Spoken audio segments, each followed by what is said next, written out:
Ya, Assalamualaikum warahmatullahi wabarakatuh. Sahabat Mido dimanapun berada, kembali di acara The Voice Podcast Imigrasi Sukabumi bersama saya Oksa Batiar Kamsa. Seperti yang sudah sering kita lakukan dalam beberapa pertemuan sebelumnya, kali ini kita akan kembali membahas seputar kantor imigrasi Sukabumi. Sudah hadir bersama kita semua Bapak Trisna Gunawan selaku Kepala Subbagian TU Kantor Imigrasi Sukabumi. Selamat datang Pak di The Voice Podcastnya Imigrasi Sukabumi.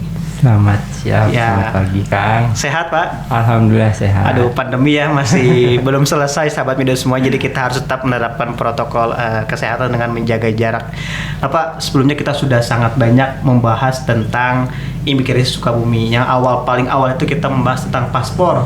Karena memang image paling kental ya dari imigrasi itu pembuatan paspor. Tapi di pekan selanjutnya juga kita bahas tentang program unggulan yang ditawarkan oleh imigrasi Sukabumi. Nah, sekarang kita akan membahas satu hal yang menurut saya sih penting, tapi mungkin perlu dijelaskan kembali kepada masyarakat terkait dengan zona integritas WBK dan WBBE. Mungkin Pak, untuk awalan nih, mungkin bisa dijelaskan sekilas kepada masyarakat apa sih yang dimaksud dengan zona integritas WBK dan WBBM itu Pak?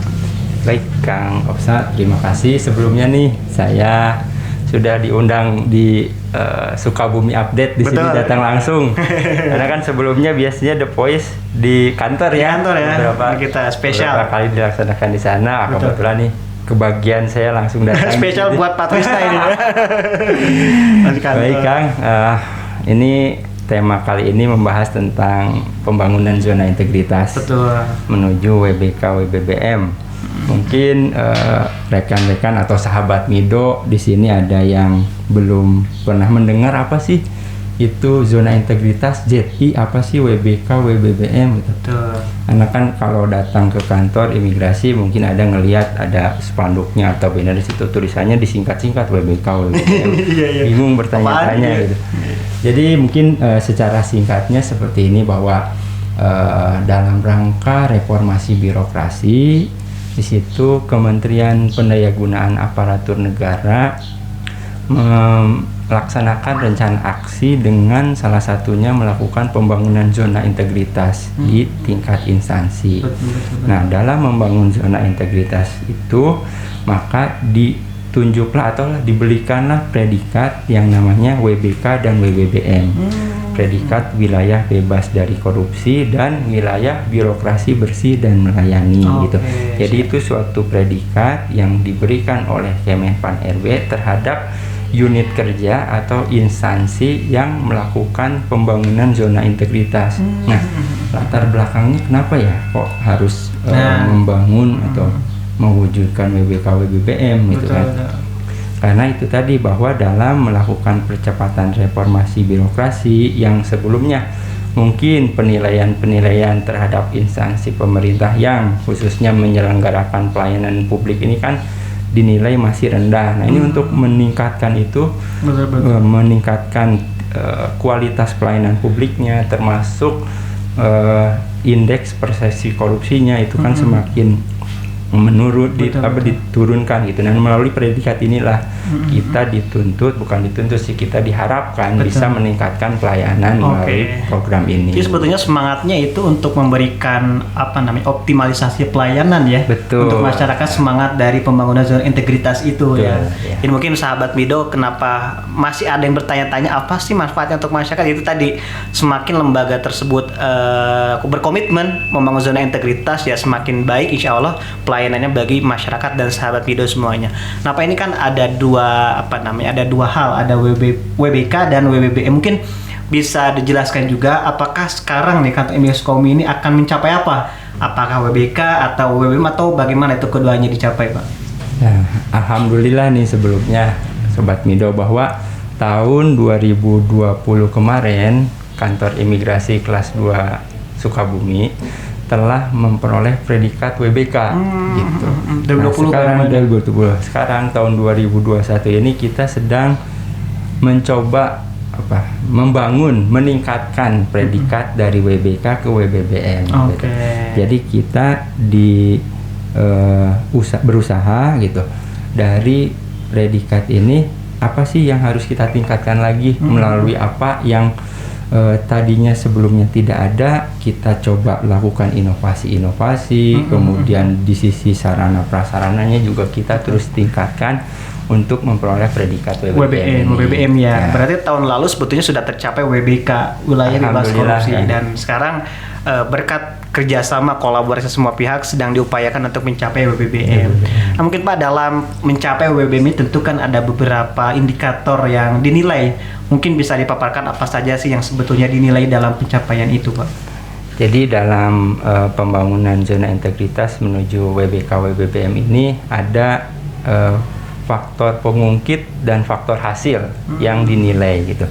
Faktor pengungkitnya apa saja? Ada area perubahan di situ. Ada 6 area perubahan. Mulai dari manajemen perubahannya bagaimana, kemudian di penataan tata laksananya, di peningkatan sistem manajemen SDM-nya, kemudian di penguatan pengawasannya bagaimana, kemudian di akuntabilitas kinerjanya bagaimana, terakhir di bidang peningkatan kualitas pelayanan publiknya bagaimana. Itu yang dinilai. Kemudian faktor hasilnya adalah survei yang dilakukan bagaimana tingkat kepuasan masyarakat terhadap suatu unit kerja, apakah tingkat pelayanan publiknya baik, sangat baik, atau masih kurang. Kemudian tingkat persepsi korupsinya terhadap instansi tersebut, apakah masih sangat rendah, apakah sudah baik, sudah sangat baik. Itu yang nanti dinilai oleh tim penilai nasional. Nah, saat ini nih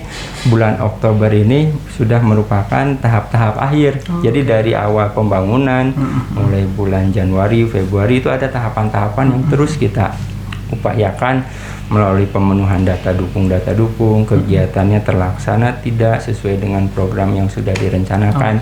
Nah, di bulan Oktober ini tahapannya adalah melakukan survei. Kita disurvei nih oleh tim penilai nasional. Dari kementerian langsung, dari Pak, Kementerian Penanggulangan Aparatur Negara. Mudah-mudahan nanti nilainya baik. Amin. Dapat MIDO yang mungkin pernah melakukan permohonan paspor atau datang ke kantor, mungkin nanti ada mendapatkan link, baik itu melalui WhatsApp maupun email atau SMS ataupun melalui barcode. Nah, monggo silakan diisi sesuai dengan pengalamannya. Bagaimana pelayanan di kantor imigrasi, apakah sudah baik atau belum gitu. Oke, siap. Nah, itu sahabat Mindo, jadi predikat WBBM itu tidak ujuk-ujuk datang, Pak ya. Betul. Tapi memang ada indikator yang sangat terukur dan itu terintegrasi antara tadi indikator dan juga daya hasil, Pak ya. Hasil yang didapatkan oleh para konsumen, mungkin masyarakat dalam hal ini.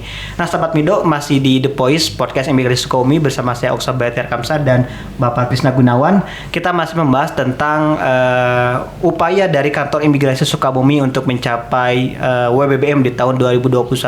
Nah, Pak, tadi kan kita sudah tahu nih beberapa indikator yang dinilai. Nah, sekarang apa sih yang sedang diupayakan selain tadi tahapan sudah dilakukan dari awal tahun? Apa saja sih yang hal-hal yang disiapkan oleh kantor imigrasi Sukabumi untuk mencapai nanti predikat WBBM itu, Pak? Nah, betul tadi Kang. Kan dari 6 area perubahan itu ada indikator-indikatornya, mulai dari manajemen perubahan, bagaimana kita melakukan deklarasi di awal, kemudian membuat program kerja, membentuk tim itu sendiri. Jadi ada timnya nih Kang. Dalam melakukan pembangunan zona integritas ini ada timnya. Dia bagaimana melakukan perubahan pola pikir dan budaya kerja. Kemudian kita ada internalisasi. Nah, dalam bidang manajemen perubahan tersebut, kantor imigrasi Sukabumi melakukan beberapa hal. Yang pertama adalah Kamisu mengaji. Jadi yang sebelumnya ini dengan tujuan utama melakukan perubahan pola pikir dan budaya kerja ke arah yang lebih baik. Kita adakan kegiatan rutin setiap hari Kamis. Di situ ada pengajian atau bukan pengajian ya, rohani istilahnya. Rohani ya, pembinaan rohani. Pembinaan rohani ya. Kemudian ada juga Kamisu Semat. Ini kita singkat-singkat nih Kamisu. Wah, ini keren juga ya. Kamisu. Apa tuh Kamisu itu, Pak? Familiar. Kamisu itu kantor imigrasi Sukabumi. Namanya unik ya, Kamisu. Silakan lanjut. Program-program kegiatannya kita singkat dengan nama-nama yang lebih mudah dilafalkan juga ya. Kemudian Kamisu Semat itu kita melakukan suatu program setiap hari Jumat sharing informasi dari setiap seksi dengan materi-materi dari masing-masing seksi itu sendiri. Ini sebagai salah satu bentuk internalisasi, karena kan ada mungkin hal-hal baru, ada aturan-aturan baru, kebijakan-kebijakan baru. Kadang itu karena tidak terinternalisasi dengan baik ke lingkungan, kadang ada yang miskomunikasi di situ. Betul. Makanya ini ada program agar setiap hal itu diketahui oleh semua pegawai, disosialisasikan, termasuk dalam pembangunan zona integritas ini sendiri. Kemudian ada lagi Kamisu Rapi. Nah, ini Kamisu Rapi ini jadi setiap hari Senin apel pagi itu dicek kerapihannya, dicek kedisiplinannya, mulai dari pakaian, pemasangan atribut, kelengkapan atribut. Nah, ini tujuannya apa? Untuk meningkatkan kedisiplinan tadi. Dengan kita memakai pakaian rapi, artinya kita sudah berdisiplin untuk diri sendiri, maka ke masyarakat pun itu harapannya akan menjadi lebih baik gitu. Kemudian di bidang penataan tata laksana. Nah, ini kita ada namanya SOP Kamisu. Kita buatkan semua alur kerja, termasuk pelayanan paspor, pelayanan izin tinggal untuk warga negara asing, kemudian terkait dengan pengawasan, penindakan. Karena kan imigrasi tidak hanya pelayanan aja, ada pengawasan dan penindakannya juga. Itu kita coba buatkan SOP secara runut, ada tahapan-tahapannya, ada waktu-waktunya, sehingga setiap petugas itu bekerja sesuai dengan SOP. Ini untuk meminimalisir adanya penyelewengan tadi, adanya biar sesuai rule, ada aturannya. Apabila ada yang melanggar SOP itu tentunya akan dikenakan sanksi gitu. Kemudian ada lagi Kamisu. Ini Kamisu Teladan nih, Kamisu Teladan ini di bidang peningkatan manajemen SDM-nya.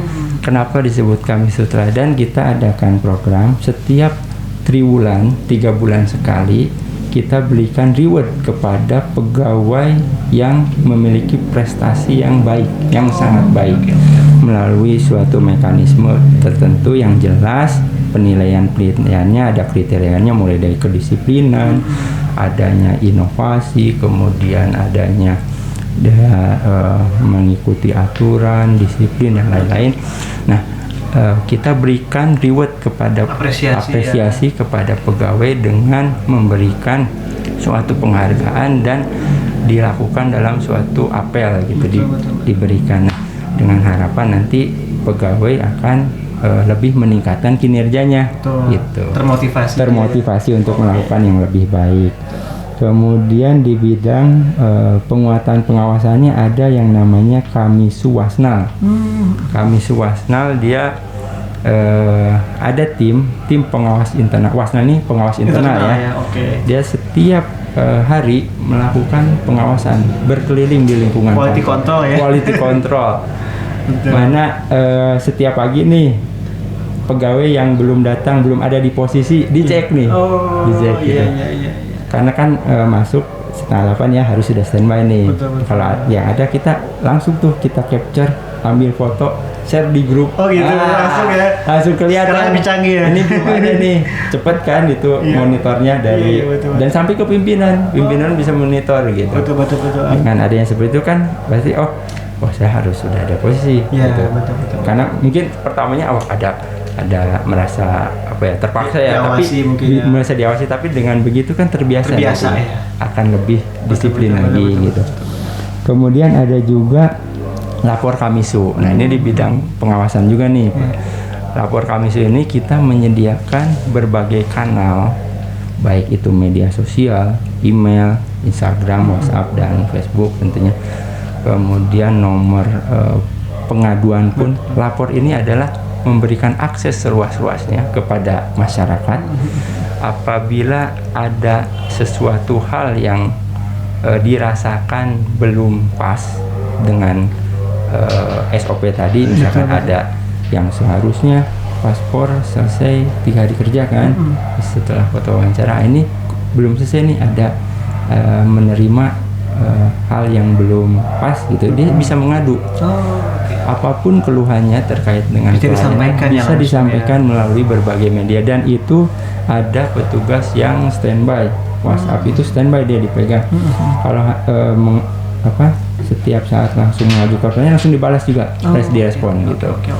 Nah, itu kita buka seluas-luasnya dengan harapan masyarakat merasa mudah untuk menyampaikan keluhannya, karena kan kita bisa tahu kekurangan kita lah dengan keluhan-keluhan yang dirasakan oleh masyarakat, feedback bagi imigrasi untuk lebih meningkatkan lagi.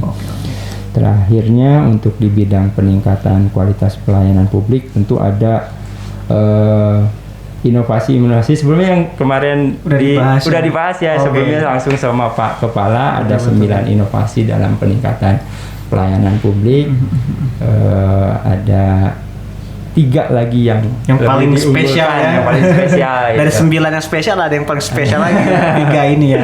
Apa aja tuh Pak yang 3? Nah, yang 3-nya ini adalah pertama Kamisu Larasati, layanan antar paspor setulus hati. Namanya juga udah manis juga. Ini sebetulnya merupakan lanjutan dari layanan Ramah HAM yang sudah kita laksanakan. Jadi untuk pemohon-pemohon yang berkebutuhan khusus, ibu hamil, ibu menyusui, kemudian lansia, kelompok rentan, itu kita ada layanan khusus. Mulai dari adanya petugas duta layanan, dia standby tuh di dekat loket Ramah HAM. Setiap ada pemohon yang datang, langsung kita juga sediakan antrian, kemudian tempat parkir kendaraan, dia langsung ke dekat loketnya itu, turun langsung disambut. Ada petugas yang menyiapkan juga kursi roda apabila ada yang membutuhkan, diantar kemudian sampai ke loket Ramah HAM, loket khusus Ramah HAM. Jadi tidak perlu mengantri dengan pemohon yang lain, langsung diarahkan ke situ. Bahkan dibantu untuk pengisian formulirnya, kemudian untuk persyaratannya apabila kesulitan dan belum melakukan itu. Kamisu Larasati. Kamisu Larasati itu, nah dulu sebelum ada Kamisu Larasati itu hanya sampai di situ Kang, Ramah HAM-nya. Nah, dengan adanya Larasati ini, setelah dia pemohonnya selesai melakukan permohonan, sudah foto, sudah wawancara, kemudian melakukan pembayaran di Bank Persepsi, kan pulang nih. Nah, seharusnya kan dia datang lagi nanti untuk melakukan pengambilan paspor. Nah, dengan adanya Larasati ini tidak perlu datang untuk mengambil paspor. Jadi tinggal menunggu di rumah. Nanti petugas yang akan mengantarkan sampai dengan ke rumahnya gitu. Dan juga bisa menghindari kerumunan ya dalam konteks pandemi ini kan. Betul, kan. Di kantor, ya. Selain itu Pak, selain Larasati ada kemudian dua lagi yang selanjutnya adalah Kamisu Bos. Bos ini adalah BAP on the spot. Nah, ini bagi pemohon paspor yang kebetulan mungkin karena satu dan lain hal paspornya ternyata hilang atau paspornya rusak karena disimpan di dalam lemari, mungkin udah tidak dipakai kan, tahu-tahu kena rayap rusak. Atau enggak lagi nyimpen di mana, apalagi pandemi jarang dipakai ya. Nggak pernah dipakai atau paspor udah rusak. Betul. Nah, bagi yang pemohonnya ini rusak atau hilang, itu kan dalam proses permohonan paspor harus dilakukan BAP dulu gitu, di seksi Interdakim. Nah, dengan adanya BAP on the spot ini, si pemohon yang tadi paspornya hilang rusak itu tidak perlu datang ke kantor imigrasi. Karena kan kalau dia harus BAP dulu, tahapannya jadi lebih panjang kan. Dia harus BAP dulu, datang, nanti pulang lagi, kemudian datang lagi untuk melakukan foto wawancara, pulang lagi untuk ambil 3 kali ya. Dengan ini mempersingkat, pada saat dia melaporkan adanya kehilangan paspor, petugasnya lagi yang datang ke tempat pemohon, ke domisili. Dia melakukan BAP di situ, mengambil data keterangannya kenapa paspornya bisa hilang, rusak. Nah, nanti setelah selesai diproses di kantor, pemohon datang, tinggal tahap selanjutnya. Kita lewati satu tahap. Siap, sangat mempersingkat ya. Satu lagi nih yang paling mantap, yaitu Kamisu OTW. OTW itu adalah one stop website. OTW bukan tungguan ya, bukan. OTW one stop website ini suatu inovasi, kita menyediakan layanan di dalam website kita, website kantor imigrasi. Tadinya kan website kita hanya berisi informasi-informasi gitu, bagaimana persyaratan paspor, kemudian biaya. Nah, di dalam one stop website ini, di website kita dilengkapi lagi dengan salah satu fitur di mana pemohon bisa melakukan permohonan di situ, bisa mengisi formulir paspornya. Apabila dia mengajukan permohonan paspor, ada layar atau ada fitur untuk mengisi langsung di situ. Kemudian ada juga akses pemohon untuk melakukan upload data. Itu di website yang sama? Di website yang sama, karena kan untuk persyaratan paspor itu ada KTP, betul, KK, betul, kemudian akte lahir. Kalau tidak ada akte lahir bisa diganti ijazah atau surat nikah. Betul. Itu kan kalau tidak melalui ini kan pemohon harus datang, fotokopi, menyerahkan ke petugas. Nah, kalau adanya ini, pemohon dari rumah bisa langsung mengupload, bisa lewat handphone, bisa punya bisa laptop mulai atau proses komputer ya. Diupload langsung datanya, KTP, KK, akternya diupload melalui website ini, kemudian formulirnya pun langsung diisi. Jadi nanti pada saat pemohon datang itu sudah tidak perlu lagi mengisi formulir. Karena sudah tadi ya. Sudah tidak perlu lagi membawa fotokopi KTP, KK, akte lahirnya. Fisiknya udah selesai. Sudah selesai semua, tinggal datang ke petugas menunjukkan, Pak, saya sudah daftar nih Pak melalui one stop website. Ditunjukkan petugas, nanti ada barcode-nya di situ. Yang sudah selesai tahapannya punya barcode, tunjukkan ke petugas, datang, udah nanti tinggal diserahkan oleh petugas map yang berisi data-datanya tadi tuh. Data-data si pemohon sudah ada di situ semua. Tinggal ditindaklanjuti. Pemohon tinggal ditindaklanjuti, datang ke loket foto dan wawancara. Cepet ya. Kayaknya nggak ribet lagi harus bawa fotokopian ya. Ya, itu sangat memudahkan. Menarik sekali sahabat Mido. Kita masih di acara The Voice Podcast Imigrasi Sukabumi bersama Pak Trisna. Kita membahas rencana atau upaya dari kantor imigrasi Sukabumi menuju WBBM. Tadi sudah disampaikan beragam program unggulan dari mulai Kamisu Larasati, Kamisu OTW, Pak ya. OTW. Ada Kamisu Bos ya. Itu dalam rangka memudahkan masyarakat dalam akses layanan di kantor imigrasi Sukabumi. Tentu juga untuk semangat di tengah pandemi ini kan harus banyak sekali hal yang kita jaga. Salah satunya adalah kerumunan yang harus dihindari dengan berbagai program tadi. Nah Pak, setelah mungkin nanti kita harapkan, kita doakan imigrasi Sukabumi bisa mencapai WBBM, apa rencana ke depan yang akan dicapai oleh imigrasi Sukabumi atau akan dilakukan gitu? Terima kasih nih kukunya Kak Oksa. Betul. Diharapkan Sobat Mido juga bisa mendukung ya. Wajib mendukung ya. Ini buat imigrasi Sukabumi wajib pokoknya. Semoga bisa meraih WBBM di tahun ini, sehingga harapannya kan itu kembali ke masyarakat. Betul, dengan predikat WBBM ini kualitas kita mungkin akan dirasakan lebih baik lagi. Betul. Nah, nanti apa kalau misalkan kita sudah meraih nih, WBK sudah teraih, WBBM yang tahun ini mudah-mudahan Insya Allah kita yakin teraih. Nah, ini ternyata tidak berhenti Sobat Mido semua. Tidak, kita sudah meraih WBBM, sudahlah kita berhenti saja gitu. Tidak ternyata. Nah, dengan kita mendapatkan predikat WBBM ini, kita harus tetap mempertahankan nih predikatnya WBBM ini. Nanti akan dilakukan evaluasi oleh tim penilai nasional tentunya ya. Betul. Apakah kantor imigrasi ini masih layak tidak mendapatkan predikat WBBM ini? Nah, dalam melakukan dalam mempertahankan itu, kita pun harus memenuhi tadi unsur-unsur data dukung tadi tetap harus kita laksanakan. Kemudian kita pun tetap harus melakukan inovasi. Karena kan ini untuk terus meningkatkan, terus mempertahankan. Nah, setelah nanti dilakukan evaluasi dalam jangka waktu 2 tahun, kalau kita memang masih layak, maka kita masih mendapatkan predikat ini. Tapi nanti kalau misalkan ternyata dirasakan masyarakat menurun nih, tidak ada peningkatan begitu saja gitu, maka predikat ini akan dicabut juga. Tapi jangan sampai dicabut. Jangan sampai dicabut gitu. Oke, siap. Gitu, jadi memang program yang dilakukan ini bukan karena akan mencapai WBBM, tapi memang akan sustainable, terus dilakukan berkelanjutan untuk masyarakat tentunya Pak ya.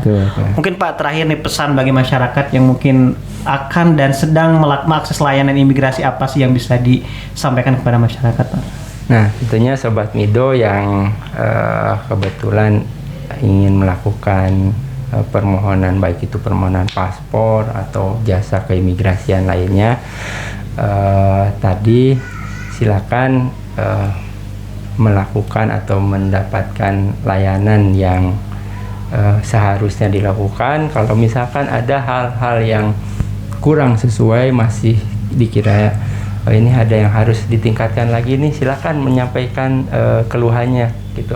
Menyampaikan kritik, sarannya sangat membantu sekali untuk kami dalam melakukan atau meningkatkan pelayanan terhadap masyarakat.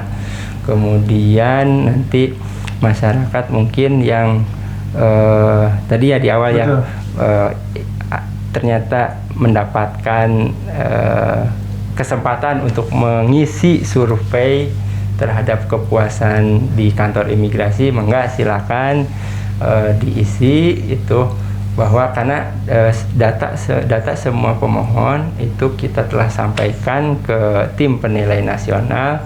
Nanti ada kesempatan, memang tidak semua mungkin akan diacak, ada beberapa pemohon yang mendapatkan itu, silakan diisi linknya, dan harapannya kami itu bisa menjadi peningkatan buat kami ke depannya. Oke, gitu kan. Terima kasih Pak Trisna sudah berbagi bersama kita di acara The Voice.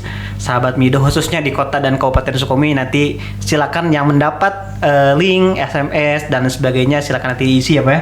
Yep. Sesuai dengan pengalaman yang pastinya saya yakin pengalaman yang baik di kantor imigrasi Sukabumi. Amin. Sekian Pak, terima kasih banyak. Kita akan Terima bertemu kasih, Pak. lagi di acara The Voice episode berikutnya bersama saya Oksa Batir Kamsah. Untuk sekarang kita mohon undur diri. Sekian, terima kasih banyak. Wassalamualaikum warahmatullahi wabarakatuh.